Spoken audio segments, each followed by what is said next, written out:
my channel. So today's video is going to be about medication because I recently upped my Mirtazapine, and I've done previous videos on medication which proved to be quite helpful, I would say. So we're going to be talking about the pros and cons of me upping my Mirtazapine today. So Mirtazapine. I have been on 30 milligram for a good few years now, and due to my recent breakdown, don't worry, the video is still going to be posted once I've got the confidence to get it out there. We had to up it to 45 milligram, and I was willing to give it a try, and that's what this video is going to be about today.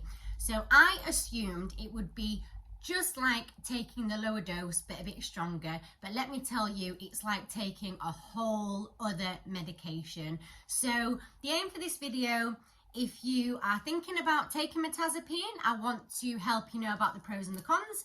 And if you already take it and you have side effects and stuff, I want to be able to help you relate. So hopefully this video can be of use to you today. Oh, and just a little heads up, you will notice I am in a different background again because I'm staying with a family member.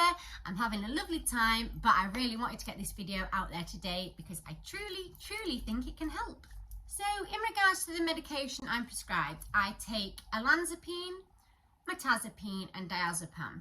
And in the past on the channel, I've done a pros and cons of taking olanzapine and a pros and cons of taking diazepam. But I've not done a mirtazapine one yet, so I thought that it would be a good idea to do that today, considering I've upped the dose and I'm noticing some side effects, some good sides, some bad sides, and we can kind of talk through them and then do a bit of a conclusion. So what I'm going to do is stick to the original format of my other videos, and I'm going to do 3 pros of the 45 milligram of mirtazapine and also 3 cons, and then just a brief conclusion at the end of how I find it.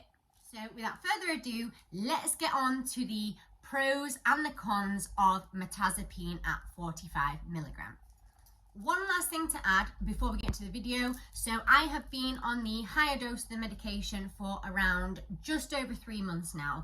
And when I've read online, it takes around 4 to 6 weeks to get into your system. So that is why I didn't upload the video earlier. I wanted to give it enough time just to make sure that I know fully what the side effects are, let it get into my system, and this video can be as authentic and honest as possible. So let's get into the pros and the cons.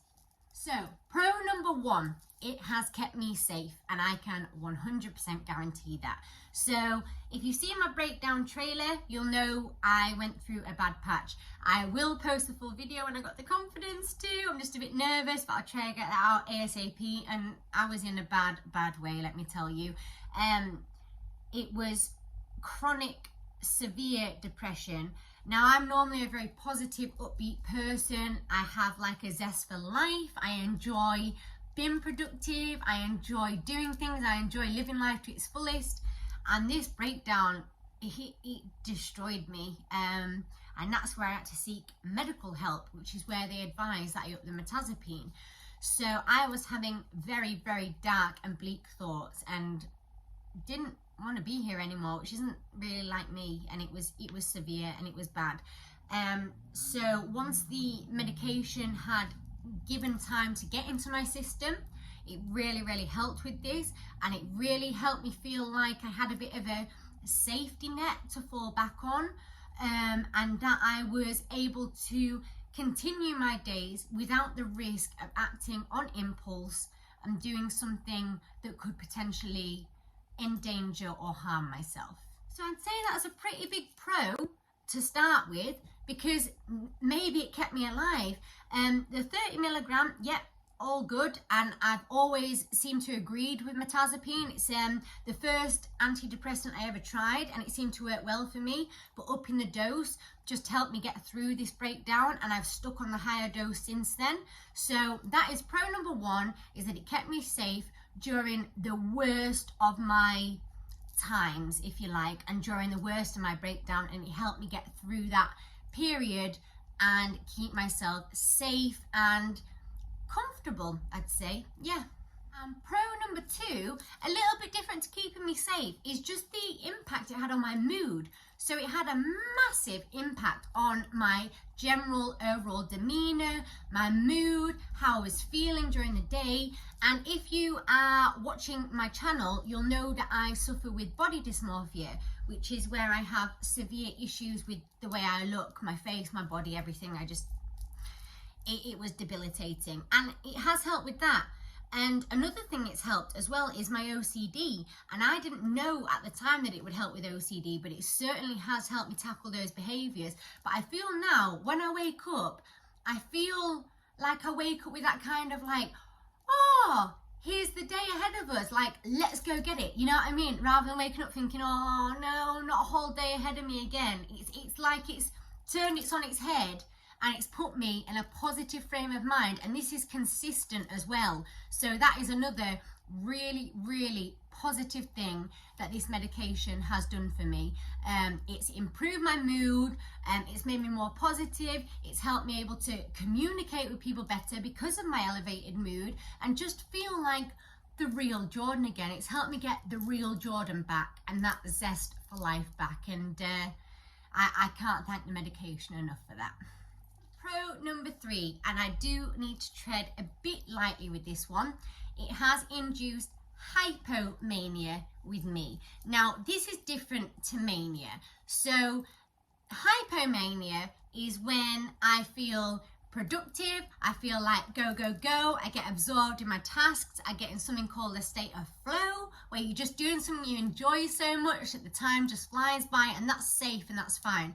Now, mania, on the other hand, is unsafe, and if I go into mania, I can start scratching at my skin, go into psychosis, all sorts. Now, that hasn't happened with this mirtazapine, thank goodness, because if it did, it wouldn't have worked for me. But hypomania, yes, I didn't know it was going to trigger that, but it has, and it's been comfortable, and I've been safe, and I've enjoyed it, and got a lot of projects and tasks completed that have been on the back burner for a bit, and I've just sort of felt like, yeah, let's do it, let's get it done, let's accomplish it. So this is pro number 3 for me. But what I would say is just be careful of monitoring whether you're in mania, which can be unsafe, and I know that because I've been in it, but not with this medication, and hypomania, which is much more manageable, and I quite like that feeling, and I'd say it's safe. Right, so now we get to the 3 cons of this medication, because I want to keep it balanced, and I want to be honest, because it hasn't all been sunshine and roses. There has been some downsides to it, so let's discuss them now. Like I say, I've been taking this medication for over 3 months now, so I've given it time to see if these side effects have worn off, because when I took olanzapine, the cons wore off pretty fast. But I'll be honest, with this higher dose of mirtazapine, they haven't. So these 3 cons I still kind of experience now, and I just want to be honest about that. So if you are looking to take this medication, then you might know what to expect. I'm not saying they will happen to you, I'm just saying that that's what I've experienced personally. So con number 1, because I want to be honest about this, is disrupted sleep. Now, the weird thing about mirtazapine, which I didn't know, but I now know, is that if you're taking 30 milligram, it's pretty good for sleep. I always slept very well, like a baby. So I always take my medication on at night because it sedates me, and I'm able to sleep as soon as my head hits the pillow. Now, on the 45 milligram, it can actually disrupt sleep, and it has disrupted my sleep. So let me just explain that in a bit more detail. So the issue doesn't come with falling asleep, because I'm able to fall asleep as soon as my head hits the pillow, easy peasy. But what I'm doing is I'm waking up, and this is still happening now, even like 3 months on from taking this medication. I'm waking up a couple of hours later, and I'm really struggling to settle back down again. And I'm also having nightmares and sleep paralysis. Now, I've suffered with sleep paralysis for a while. Terrifying. If you've ever had it, you'll know. If you haven't, I hope you never get it. It's horrendous. That used to be nothing to do with the mirtazapine. It's just something I have. But I've never really had nightmares as such. But I've had vivid dreams from my olanzapine. Fine, pleasant, vivid, whatever. But the nightmares, they still shake me up to this day. I had one last week, and I actually had to ring my friend to calm me down, because I could not differentiate the difference between being awake and being asleep. And I was convinced I was still stuck in this nightmare, and I needed them to convince me that I was actually awake. So don't want to put you off, but at a higher dose of mirtazapine, rather than the 30 milligram, which sedates you and helps you sleep, the 45 milligram can actually disrupt sleep. So if you're looking for something to help purely with your sleep, I wouldn't advise 45 milligram of mirtazapine. Okay, and con number 2, which actually ties into this, is thought loops. And what I mean by this, and this is mainly happening when, you know what I'm saying, I'm waking up on a night after a couple of hours of sleep, and I'll have, so if I've been watching like Brooklyn Nine-Nine or Wentworth Prison, I'll have like the same sentence that they've said that I've watched, and it'll go over and over and over again in my head, and I just can't stop thinking it, and I can't get back to sleep because it's just the same sentence going round and round. It's kind of hard to explain, but it's like you get stuck in this cycle, and it's really hard to nod back off again. I don't know, I've researched it, I haven't found any information on anyone else getting this, that this is what I've personally experienced. Or it could even be like lyrics from a song, you know, you get like an, what's it called, an earworm. It's like that, but it's so intense and it's so persistent that it can be hard to get back to sleep. So like I say, again, mirtazapine at 45 milligram, probably not the best thing for a great night's sleep. But when I was on 30 milligram, slept like a log. And the final con number 3 is restless legs. Now, if you've watched my olanzapine pros and cons video, you will know that I had the exact same symptom then, but the difference is it wore off with the olanzapine. Now the mirtazapine, I don't think it's worn off even after the 3 months I've been on it. So I'm very lucky in a way because, like I said, I'm prescribed diazepam too. So I take my prescribed diazepam on a night, and when I do that, it completely counteracts the restless legs, and I'm able to get a completely comfortable night's sleep. It also helps with the thought loops, helps with the nightmares, all that kind of stuff. But not everyone's prescribed diazepam, which is why I need to be honest and upfront about what the cons are, so you know. So if you're wanting to take this medication, you know what sort of side effects you may be facing. So the restless legs, yeah, if I take my diazepam, I'm fine. If not, I'm struggling to get comfortable in bed. I have to do like these weird positions. I have to keep stretching out, leaning back in. It's uncomfortable. So I can't say for sure whether that wears off over time or not, because for me, with me taking my diazepam, I don't know. I know when I wasn't, I was experiencing restless legs, but when I pair the two together, I'm fine. So I just want to be upfront and honest and say I don't know how long that side effect lasts, but it is unpleasant and it can disrupt your sleep. So again, maybe 45 milligram of mirtazapine is not ideal for sleep, but probably good to enhance your mood and help with depression. So that is the pros and cons done. I hope I didn't ramble too much. I tried to keep this video quite concise today. And so time for the quick conclusion. So I'm sorry, I can't give you a straight answer here. The jury's still out. But am I going to keep taking my mirtazapine at 45 milligram? Yes, I am. Because it helps with my mood, it helps keep me safe, and it helps keep me happy. Yes, I'm having some sleep problems. So if you suffer with, say, insomnia or, you know, anything to do with your sleep, I would not recommend it. I would recommend the 30 milligram because I used to be out like a lamp every night on that.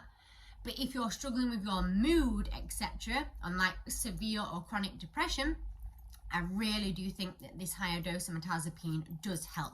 So I'm going to keep taking it because I'm in good spirits.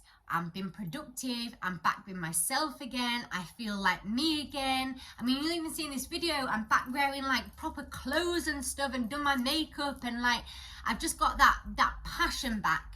And I truly believe that the mirtazapine has done that for me at the higher dose. So yeah, if you've got sleep issues, maybe don't try the higher dose. But if you're having issues with your mood or depression, then definitely worth a try.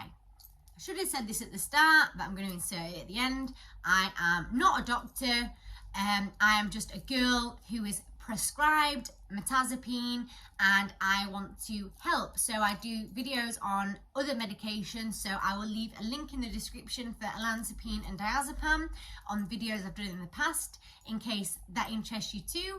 And yeah, I just hope this can be informative and help, because I've lived and breathed it. I've been through it for the last 3 months, you know, and I wanted to give it a bit of time, assess how it goes, and then just do a true and authentic video explaining the pros and the cons. So if this helped at all, then please leave a like, comment, or subscribe, because you have no idea how much it means to me. I appreciate you so much for watching my videos, and I've got some great upcoming plans for the channel, so please stay tuned, and like I say, if you enjoyed, subscribe.